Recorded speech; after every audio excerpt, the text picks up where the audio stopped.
Executive Director of WORD Vancouver. I'd like to welcome you to this year's festival. We are so excited by the programming. We hope you enjoy yourself. I also want to thank our whole team, our board, all our sponsors and partners, and all of the supporters. Enjoy. Hello! Welcome to WORD Vancouver. My name is Todd Wong. I am the moderator for this event about the Diary of Dukesang Wong. A voice from Gold Mountain. He is the only first known person account of a Chinese worker on the construction of the CPR. We are going to introduce you to the author, David McIlwraith, and hopefully, David, you can correct me on the pronunciation of your scholar's name, and Wanda Joy Ho, who is the diary translator and also the granddaughter of Dukesang Wong. So welcome everybody, and welcome to the audience for WORD Vancouver. I hope you're there. I told my friends to come out and support WORD Vancouver. This is so exciting because this is about Chinese Canadian history, and more important, an important part about Canadian history that more people really should know. So David, please say hello, and Wanda Jo. Hello everyone. My name is David McIlwraith. It's not surprising that you say McIlwraith, because somewhere along the line, among my ancestors, they took the A out between the M and the C. I'm here because I spent several years of my life recently working on writing a book about the experience, the Chinese experience in Canada. And in the process of working on that story, I determined that the only just way of doing it was to find a first-person account, something that was written by someone who was there. And I quickly discovered from a number of experts and sources that I probably wasn't going to be able to find that it didn't exist. Even Pierre Burton, as I'll read to you later, said that nothing like that ever existed. But I didn't give up. I kept looking, and finally, I was able to track down something that a little note in a drawer in a local museum in Agassiz, British Columbia, that referenced a diary and a young woman who was a student at Simon Fraser University, who had used the diary to prepare a paper she had written for her sociology course there. I contacted Simon Fraser University, and they in turn contacted this young woman, told her what I wanted, told her it was up to her what she did with that information, and a few days later she called me from her home in Ottawa, Ontario. Her name is Wanda Joy Ho, and she will tell you now what that was all about. Wanda Joy. Hi. Hi. Yes, I'm Wanda Joy Ho, Ho Wai Da in Cantonese, and I translated portions of my maternal grandfather's diary to prove a point. Actually, it was I was in a sociology course, and I wanted to demonstrate the existence of Chinese people actually here, because until then there didn't seem to be evidence that while we were here, there didn't seem to be any evidence that we wrote anything or we led anybody. And it was really curious because, like, my whole family talked about, I had 7 uncles and my mother, and they were all born in just outside Vancouver in New Westminster. And, they just did various things, became professionals. And so it was like very curious to me that somebody would say we didn't exist in terms of professionals or, leaders of anybody. Yeah, that's the diary that David McIlwraith had gotten published. I gave him the book. I gave him my version of my typed version of, and he got it published. It was really nice of him. It was very nice of you to give to the world your grandfather's diary, because as we've been saying, there was nowhere in North America, and in fact, I could almost dare to say the world that generation of Chinese of overseas Chinese men and women had a voice. They just did not, and so along came this gift to the world, which was this paper, this mimeographed, typewritten 59-page paper that you wrote for Tom Baltimore at Simon Fraser University, and suddenly there was all these reports that were put forward. There was an article in the New York Times in 2019 in which someone said what a shame it was that there are no voices from that period in our history, and now there is.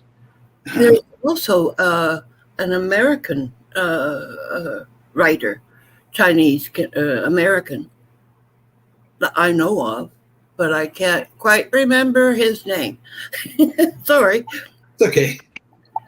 So part of it is like Bonnie Nish asked me to moderate this panel because she knows I'm a student of Chinese Canadian history, and also that my great grandfather, Reverend Chan Yutan, came to Victoria in 1896 at the invitation of the Methodist Church of Canada.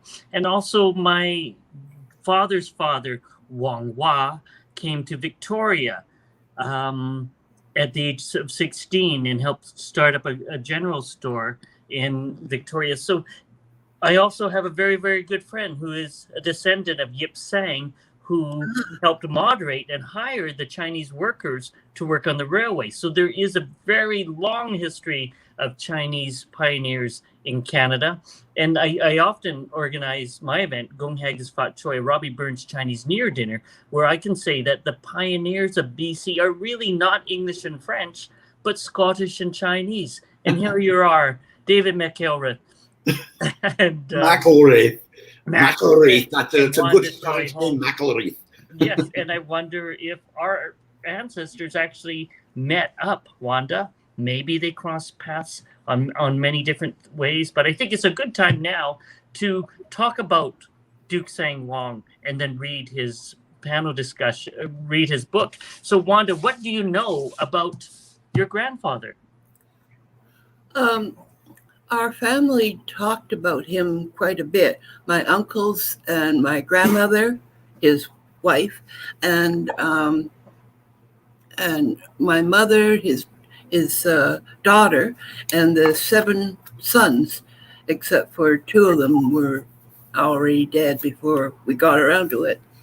Anyway, it was fascinating to me when other people would say there's no history, there's no evidence of written word or anything about the Chinese in Canada. But except that here I have my grandfather's diary, like it was really quite weird not to be able to prove to people that this was real, Anyway, that's all I can say right now. David, I'm just going to read the back of this book because it's a wonderful introduction to it, and then we invite you to read. That sounds good. Okay. So here it is. These mighty lands are great to gaze upon, but the laws made here are so small. The Diary of Dukesang Wong restores a lost central voice to a foundational episode in Canadian history, one that changes our understanding of the history it recounts. Dukesang Wong's remarkable diary tells of the appalling conditions, the punishing work, the camaraderie, the sickness and starvation, the encounters with Indigenous people, and the shameful history of racism and exploitation he and fellow Chinese workers endured while constructing the treacherous British Columbia section of the Canadian Pacific Railway, where often they say, there was a dead Chinese person every mile that this track was made. The Diary of Dukesang Wong also places the segment of Canadian history into context as one part of Wong's gradual, painful establishment of a new life in a new land. His diary traces the unfolding of that remarkable life from his early years in an unstable China to his decision to emigrate to the land of the Gold Mountains, to becoming a tailor in New Westminster, and finally to the joys of family life.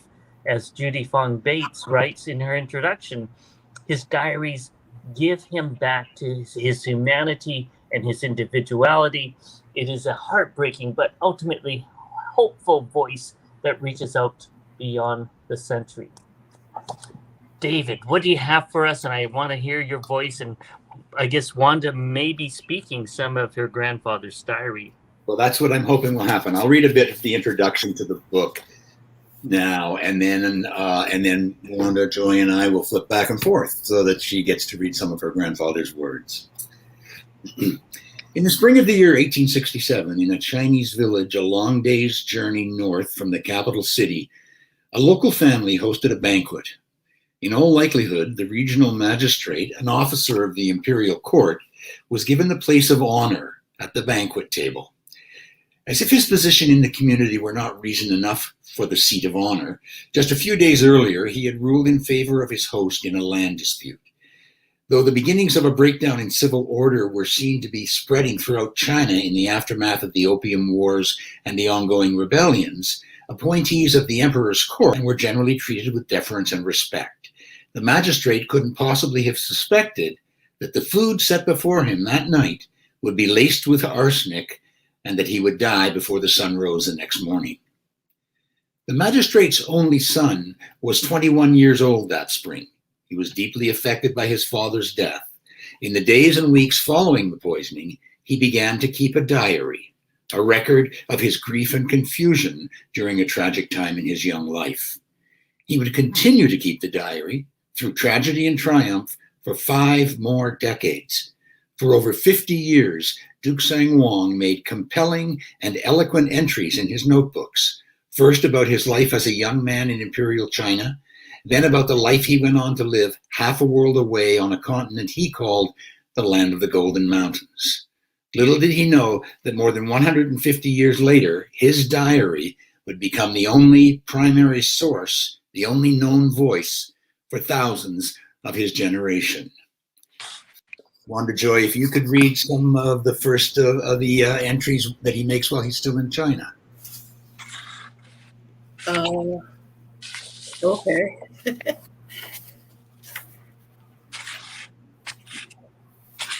In the spring of 1869, this is entitled "The Ocean is Not at Peace." Life is stable again. At last, I'm now settled. This house is very suitable for contemplation, and my allotted rooms are luxurious compared to my recent meager quarters. The lands around this home slope to the sea, and the winds are now warning the slope. The grass is already green. The entire place befits contemplation and a wiser pace of life. I have acquired a servant who is quite pleasant-faced from a very needy family, so the little beggar will do nearly anything well if instructed. I would like to teach him to read. Imagine having a literate servant. As yet, I have not spoken to him of this, but I will tomorrow. That's just a little bit of his opening part of the diary. David, have you got something to say? Well, I'm going to read. If you don't mind, want to join. I'm going to read the piece of later on in the diary when he makes a decision to go to North America. This is the spring of 1880. I have decided to venture to that country they call the land of the Golden Mountains. The next ship that departs for those shores is the one which I shall be on. Because I cannot build upon my own land in this country, it is right that I should attempt to seek land over the ocean. Several men with whom I have talked tell me of the opportunities of establishing a home over in those western lands. I can afford the time now to build a real home to call mine. Perhaps it will prove to be too strange and foreign a land in which to adapt myself and bring Lynn, but I must try it and have experience of it in the event that it is a better land that will allow me to once again establish a real home. The voyage is not too costly, and Sen's young boy is maturing into manhood, needing a much more knowledgeable teacher than I can be, though it is best that I retain my fees until the time of departure. Tomorrow I will finalize the necessary arrangements.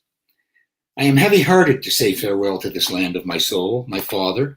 There have been many moments of joy and peace for me here, even though my recent past years have been difficult and somewhat shameful. It saddens me that I can no longer say I have a home village here, though the course of this life dictates that I must leave. And he did. He left in 1880 and landed in Portland, Oregon, where he spent 9 months, and they were painful and difficult months for him, without work at all, and he saw many of his colleagues suffering. And then in early 1881, he heard of a job available in a place north of Portland. He at the time did not know of, and I necessarily know of the difference between the United States and Canada, but it turns out that it was in Canada. And he made his way to New Westminster. And from New Westminster, we believe he traveled upriver, up the Fraser River to Yale, and began working for Andrew Onderdonk in the building of the Canadian Pacific Railway. And there are a couple of sections, and that's the dark part of these diaries. The diaries are fascinating in so many ways because they cover a period from his 10 years in China and the experiences there to 28 odd years or more, 30 years more in Canada. And some of those are joyful times and some of them are dark times. And the time of building the railway was part of that darkness. And there are sections in there that are disturbing to read, in fact. And Wanda Joy was going to do that. I don't know whether we still have time for that or not. They were sections on page 59 and 61.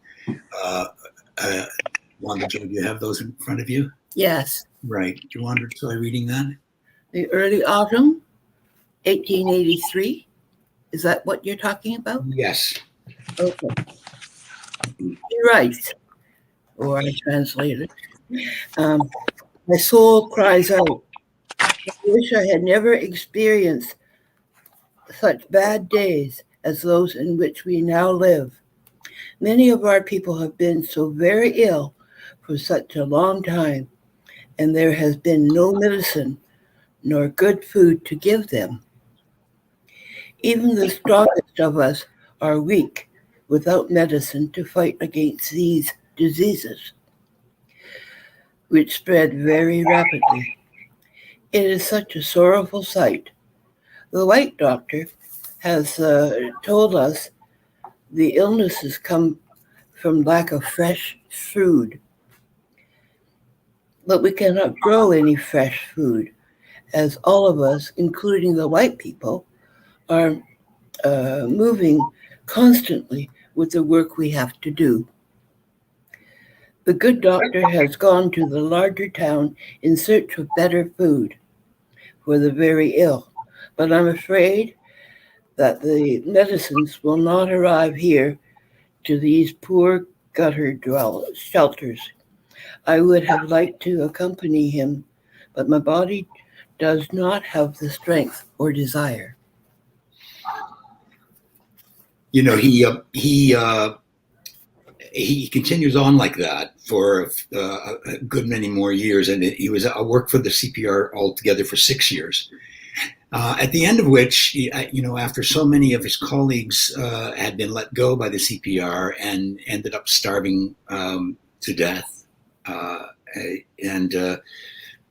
prior to that being killed in avalanches and freezing to death in the winter and all those horrible stories, he left the CPR and met a man in New Westminster who had been a tailor back in China and offered Dukesang Wong the opportunity to become a partner and train with him in a tailoring business in New Westminster. And he accepted that offer. And they went on to have a fairly successful business in New Westminster, such that it allowed him to travel back to China, where he had gone back to bring his wife, who was a child bride. She wasn't his wife at the time, but his betrothed, who was a child bride, back to Canada, and she settled with her guardians in Victoria, where your family was, Todd. And 2 years later, he married her, and they had 8 children, 7 boys and a girl, and they had a very, very happy life as in terms of within the Chinese community and in terms of what appeared to be a very happy family in a racist, basically racist environment, which we must never ever forget. And I think that Wanda Joy, could you now read those sections from the end of the book on page 105 and 106? That we talked about earlier. Todd, did you want to? Yeah, I just want to say that at this point in Canadian history, 1888, we're just seeing, the start of British Columbia. 1886, the fire in Vancouver burned down. So right. He gives an account of that, the big fire. This book, because when Wanda, you read his words, and then David, in the book, you actually give context and saying, what is happening? How do you describe this book? So it makes it very interesting. And I want to reread a lot of Chinese Canadian literature that has been written up to this point, like Sky Lee's book, The Disappearing Moon Cafe, Paul Yee's book about Tales of Gold Mountain, how working on the CPR. So I'm finding this book really fascinating to read. So please, Wanda Joe, you're on. No. What did you want me to read? I was thinking that if you could just skip to the end of the book, and we remember we talked about this on page 105. He has okay. Shall I read it? Sure. Okay. Sadness fills so much of me, yet joy is also in my soul in these warm days. Second son has left with the missionary ship to journey to the homeland. His going leaves us with such heavy hearts, for I already feel that I shall not hear his laughter again. I have allowed his journey, as a man must cease to linger in his home when searching for knowledge. This is my Uncle Dan he's talking about. My uncle is number two uncle. Though I greatly fear his search will lead him to much physical pain. Third son is my Uncle David, who became a neurosurgeon in Hong Kong. Third son departs soon to enter university in the eastern part of these lands. His abilities in learning are high, and I'm humbled by the honor which he has achieved in attending university. That goes on for quite a while. And now can you read the very last entry of the diary that's on page 106, the autumn 1918 piece where he mentions the birth of your mother? Autumn 1918. It is still the feast of the full moon. I am doubly blessed, for in my desires I have both prayed for the Christian God and allowed incense to be burned in our garden. My fate now has provided a daughter, a precious eighth child, a great joy for all this house. This daughter was my mother. Her brothers will know this goodness and take care of her, loving her.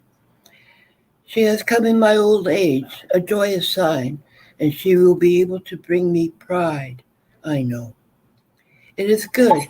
Her brothers are men now, so that she will be assured a good life. She will look after Lynn, her mother, my grandmother, when I leave these lands for the final journey homeward. He always believed that he was going to go home to die, as many Chinese wish to do. He never made it. So that's the last part of his of the diary I've translated. That's great. Thank you for reading that, Wanda. Dukesang Wong died in 1931. His grave is in the Mountain View. Sorry? It's in Mountain View. Mountain View. Vancouver. That's Mountain where View and Fraser and 42nd, I think it is. Yeah. Yes, that's by Fraser Street and 41st. And down the road is the grave of the Scottish nanny, Janet Smith, who was killed. And it was my great-great-grandfather who helped going to the Museum of Vancouver, Maritime Museum, because Dr. Wallace and Madeline Chung, they donated a lot of important issues about the transportation of how people would get here. And so that would be, how did your grandfather come? And he also came with and married Lynn, his wife, the child bride, who came over and waited until I think she was old enough. And they used to come over with the Methodist Church, the Chinese Methodist Church, and Reverend Chan Sing Gai, the older brother of my great-great-grandfather, they adopted girls, brought them to Canada, because there were no Chinese women here unless you paid $550 or so much money on the head tax. And that's also how the first Chinese Canadian, Alexander Wan Kum Yao, who was born here in BC, received his bride, Lily. She came over with Reverend Chan Sing Gai. So how do we make this book come alive? I'm just so excited reading it, listening to it. And Museum of Vancouver now also has an exhibit right now called Seat at the Table. and about Chinese Canadians and how did we get a seat at the table, because there was so much systemic racism here in British Columbia for a long, long time. And the Royal City, New Westminster, where your family lived, they basically sort of destroyed Chinatown, moved people out. Same with the First Nations people. And David, we had a wonderful chat about how a lot of the Chinese pioneers who couldn't work on the railway anymore, or who had finished gold mining, then became involved and helped by Indigenous peoples here. Yes, that's correct. That's right. Yes, I mean, you know, when the railway let so many men go with no help, they offered no help whatsoever to get them home, and they didn't care particularly. And many of those men ended up living in caves. You can still see some of those caves along the Thompson River, and they ended up living in those caves, eating rotten salmon and starving to death. And many of them were saved by Indigenous communities, and they were descendant, and they would marry within those Indigenous communities, and their descendants are still there today. I know that's the case at Stalo Nation and many other nations up and down the Fraser River. Absolutely, David. And there is a new movie or documentary feature called Cedar and Bamboo by my friend Karen Lee. There's increasing research, Chinese and First Nations. How did they communicate? How did they interconnect? And Scottish pioneer and explorers, Simon Fraser, Mackenzie, working or meeting Scottish employers, meeting Indigenous peoples. They really welcomed the explorers into this land and helped save them from scurvy and finding foods for them in many, many different ways. Right. There is mention of that in Dukesang's diary. Yes, absolutely. So how? Are we almost done? Do I have time to read something else? How much time do we have? It's 3:30 to 4:30, so I'm watching the time. We've gone live for 33 minutes right now, I think. And then we're going to have some time for questions and answers. And so there are many people watching right now, so we welcome you to ask some questions and make some comments, and we'll see how that works out. So please, David, what would you like to read next? Okay. There was just a moment here. What did I want to read?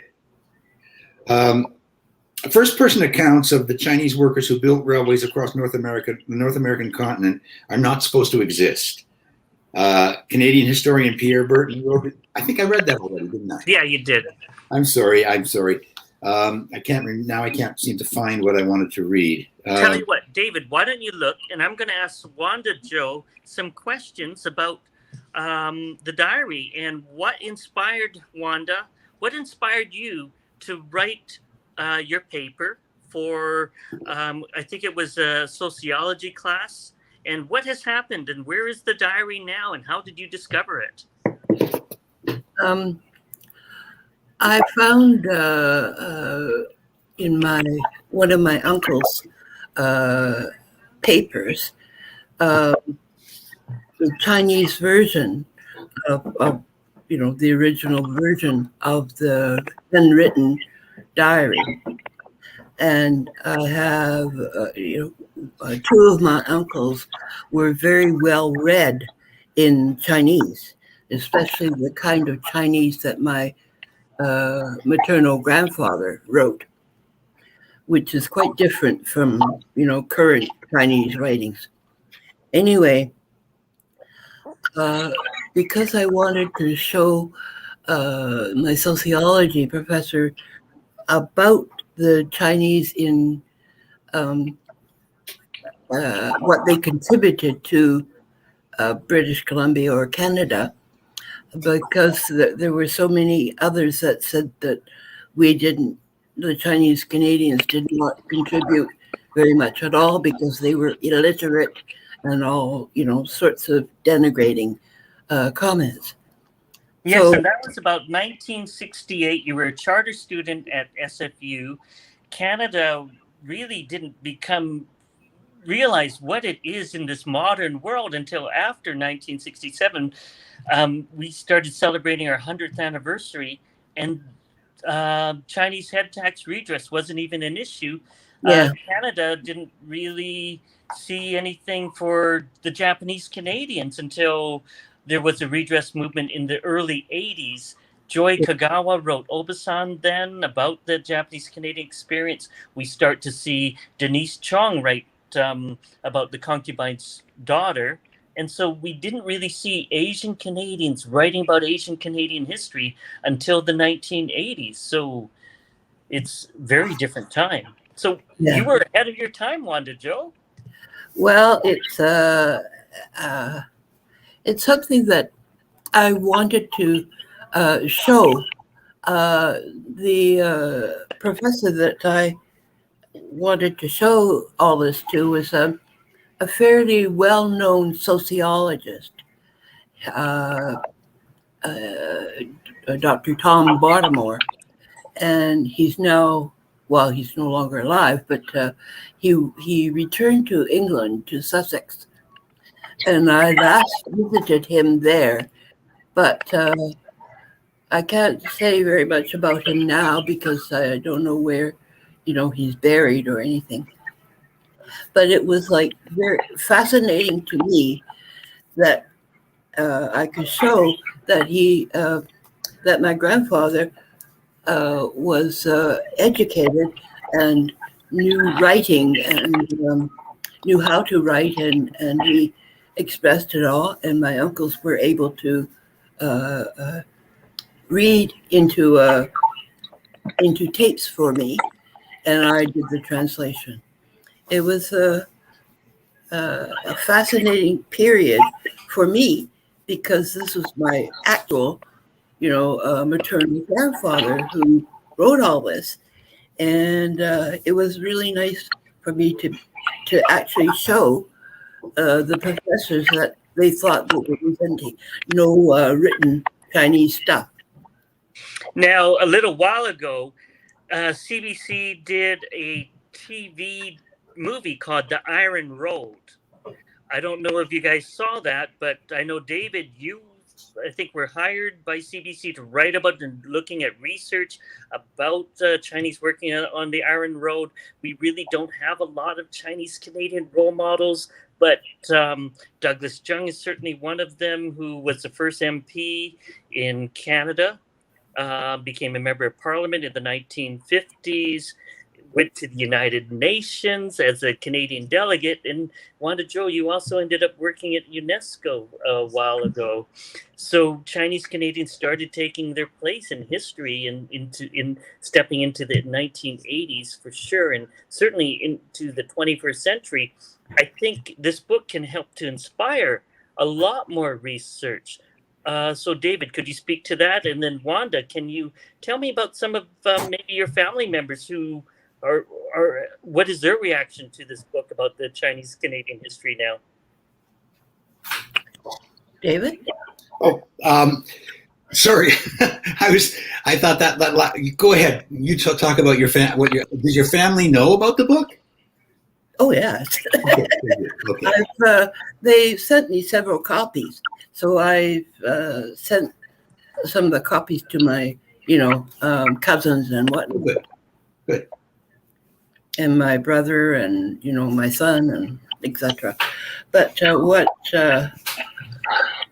I'm very glad that you got it printed, and because it never occurred to me to get it printed or do anything more with it.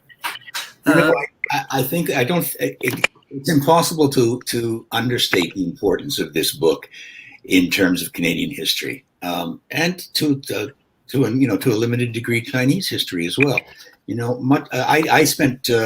I took 3 trips to China doing research for this book, and the Chinese colleagues that I worked with there were fascinated with these stories of the overseas Chinese,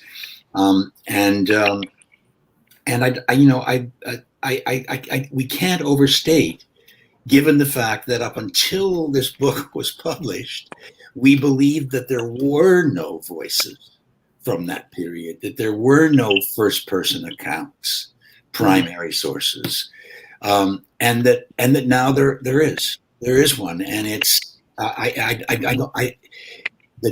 think that changes our perception of the history of this country, and I think it's time to say, that it's clear from what we learn in this book and other things that the Chinese were considerable contributors to the development of this country.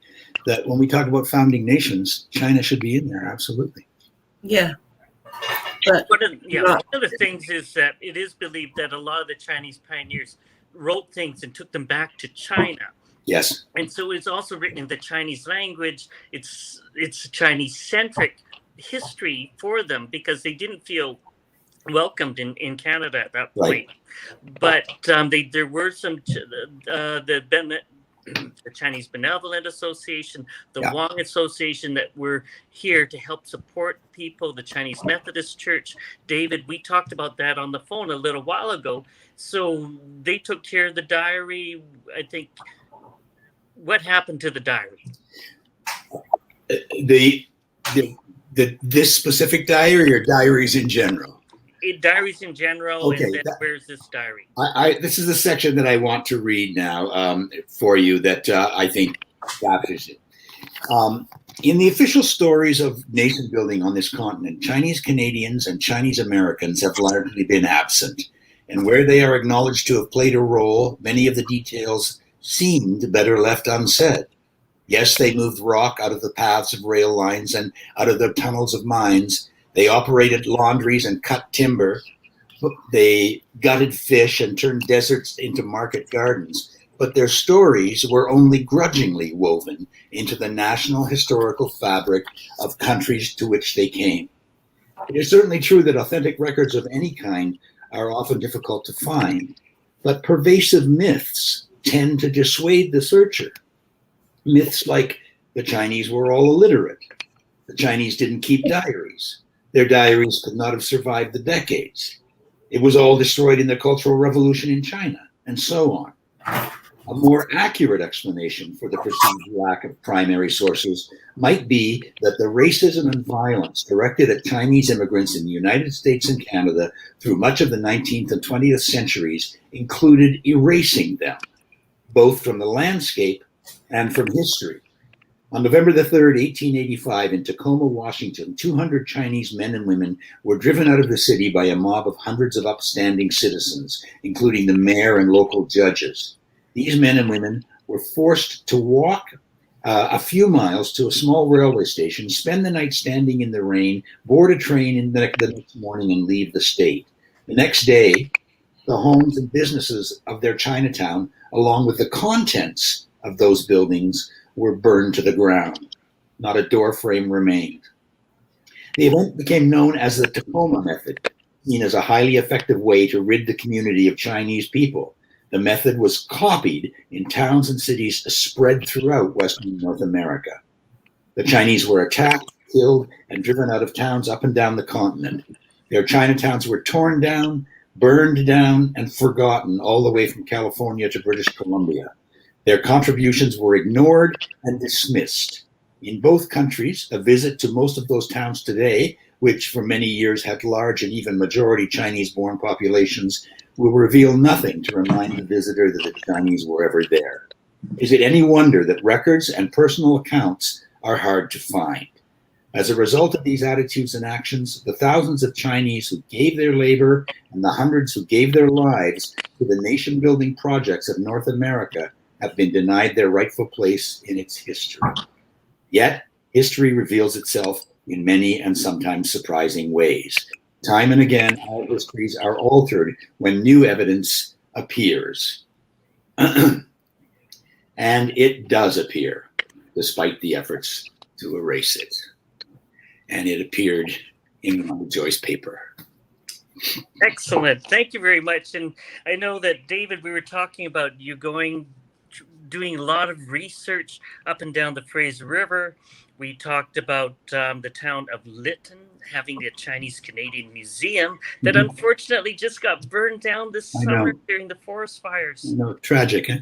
It is, but this has all been coming up, and I know that the Chinese-Canadian Museum of BC was announced a few years ago here in Vancouver, also known as Ham Soi Phao, Saltwater City.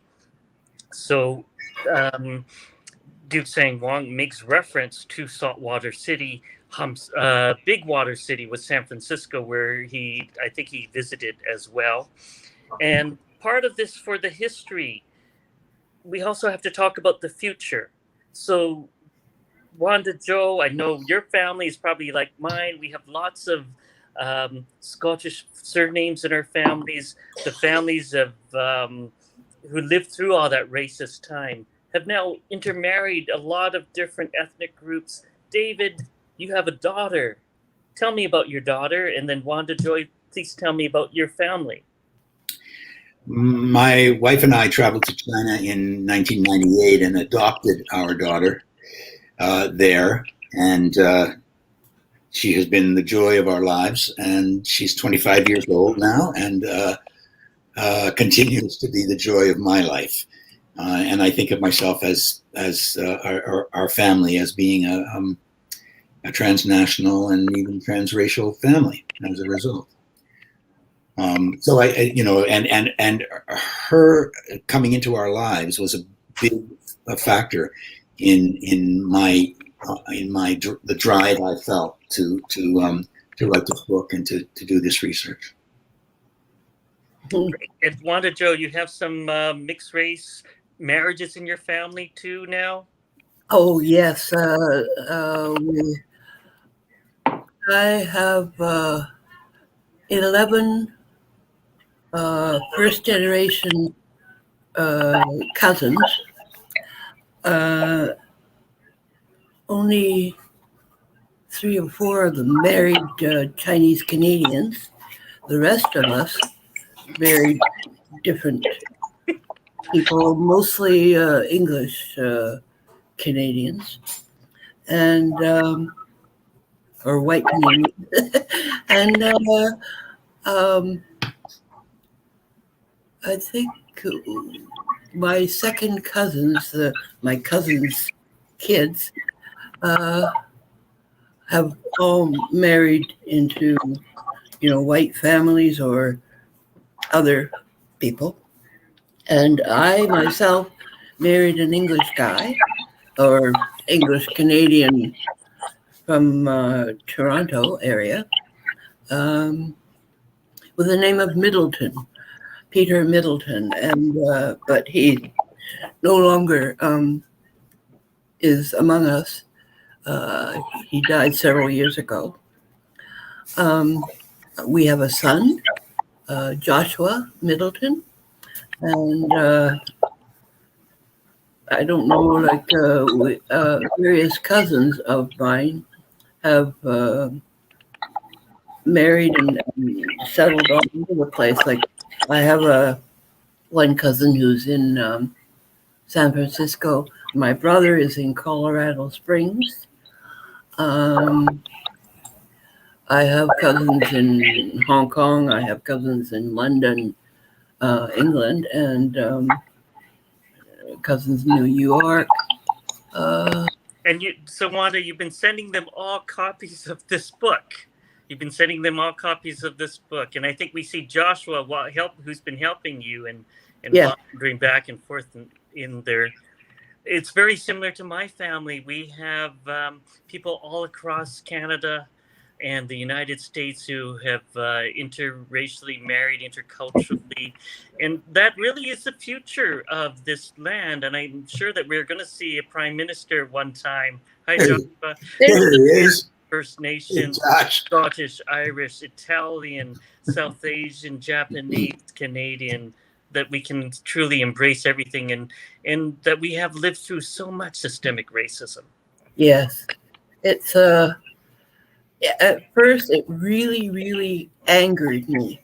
And part of the reason I wrote as much as I did in this translation is because of my anger at the unfairness of what happened to us and how we were, just shunned. And, my uncles and cousins and my mom would tell me that, how much we were shunned. My grandmother, too. She was asked to clean the Methodist church in their neighborhood in New Westminster, but she was not allowed to attend it. And I thought, good grief, a Christian church? What is this? And it just got me so mad. And New Westminster certainly was a very racist place, and they even took the First Nations Reserve back. And my cousin, Chief Rhonda Larrabee, is First Nations and Chinese. And New Westminster was the first city that apologized for historical wrongs, and they embraced my cousin Rhonda Larrabee. And I'm sure when did we want to get together and share some stories, and maybe there will be a second book about what happened after your mother was born. Mm-hmm. When did they apologize? I'm sorry? When did New Westminster apologize? A few years ago, before the city of Vancouver did. Oh, that's interesting. It's a long time coming. Yes. There is so much, and we want to recognize a lot of the differences. So, Wanda and David, maybe you'll be able to make it to City of Vancouver and see this exhibit called A Seat at the Table. There is a virtual museum you can see online. I'll have to ask them to send you that. We don't have very much time right now. I'm sorry, I haven't been able to see a lot of the comments that people are writing, but please send that. We will have a record of these comments, and this has certainly been an amazing story to share. And there's so much more to ask and say, well, where do we go next? I want to give you some time for that. So David and then Wanda, where do you think we're going to go next with this story? I think that the most important thing is the recognition, and the acknowledgement about our history. I mean, history is written by the winners so often.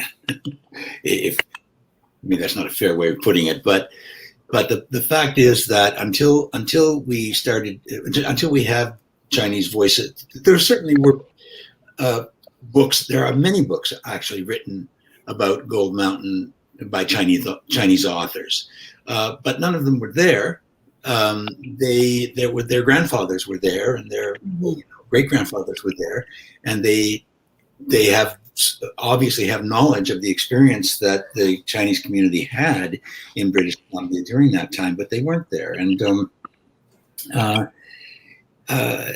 we learned things from the writings of newspapers. We've learned things from the writings of the records of the CPR and the fish canning industry and all of those sorts of things, all of which come from settler sources, white sources. And so for us now to have a voice from that period, I think gives us the opportunity to look again and say, this is what our history was. It's a little different than the one we thought we had. And we better acknowledge that. It's so important for us to acknowledge that. And it's interesting because, of course, it's taking place at the same time that those same sorts of things are happening with the Indigenous community in Canada. Yes. With the Black community in both the United States and Canada. It's time to look at ourselves and look at the nations that we inhabit and acknowledge that we have dark places in our history and move forward from having made that acknowledgement. You're correct, David. I find it very disturbing that, like all of that history I knew personally from my uncles and my grandmother and my mother, but it was sort of erased. Certainly not in our history books or growing up in Vancouver or at my university. Like my professor, Tom Baltimore, was very surprised when I, gave him my translated versions. And he gave me immediately an A. Yes, of course he did. It was amazing that somebody of his stature would actually acknowledge the importance of such a written document. Mm-hmm. Yeah. Oh, that is so good. And of course, Wanda, you wrote it at the time in the 60s. We saw the rise of the Black Civil Rights Movement. Berkeley University started doing courses for Black American history in the 70s. We saw that they started doing the Asian American history movement too. Paul Yee is very important. I think he studied a lot of these books and he loaned them to me. And now we see a resurgence and a better understanding of that. So I'm so glad. Yeah, we are going to wind down. Just a final word, though. I put a call out to anyone who thinks they may have something in their attic that they haven't taken out of a box for years. Go looking, because there's more out there. I absolutely believe there's more out there, and we can expand this history by finding it. Absolutely. We're going to learn more about history. We want to inspire more stories. I want to see a story about Wanda, about your mother and how she grew up. There is a Chinese Canadian Historical Society of BC here, so people, please contact them. See the museum exhibits here. David, when you come back to Vancouver next year, let's go for dim sum and dinner Absolutely. in Chinatown. And Wanda, I hope to see you somewhere too. Oh, I'll come to Vancouver and eat dim sum. Oh, yes, we'll do that. And in the meantime, people who watch this, you can please help our fundraising for WORD Vancouver. Adopt an author. I'm going to be doing another seminar later, I think later this month. Please look for it. It's the beginning and the end. We're talking about Asian Canadian literature. We are going to interview Madeline Teen, who won the Giller Prize and the Governor General's Award a little while ago. The newest recipient of the Jim Wong Chu Emerging Writers Award, Jamie Chu. She lives in Ottawa. Maybe, Wanda, you know her. And we're also going to have Anne Shin, who has written her first novel about what's happening in Korea. So it's very interesting to do this, and it's all part of Literation Asian Canadian Writers Workshop too. So thank you very much. Do you have a last word, shout out before we're going down? Let's see, Wanda, what do you say? I would gladly encourage people to read this diary because I find there's important information in it, not just his comments about life, but there's important insights that he's provided in it. So I hope people find it and have a read of it. It was interesting for me to do it. David, what do you say?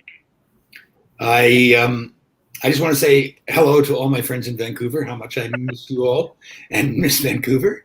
I do get out there every summer because I can't be away from it more than for a year. I truly believe that it has, I'd like to be able to say it has nothing to do with the fact that I wrote it, but I think this book is important. I really do, to our understanding of Canadian history and even of Chinese history. I want to thank Wanda Joy for having done this project 50 years ago with Tom Baltimore at Simon Fraser, because today we have this book that is so important to our history and our understanding of our history. And it was a pleasure to meet and talk with you, Todd. Oh, excellent. Thank you, everybody. Please support WORD Vancouver. Check out the rest of the events. This has been about history. I'll say goodbye. Bye-bye, Todd.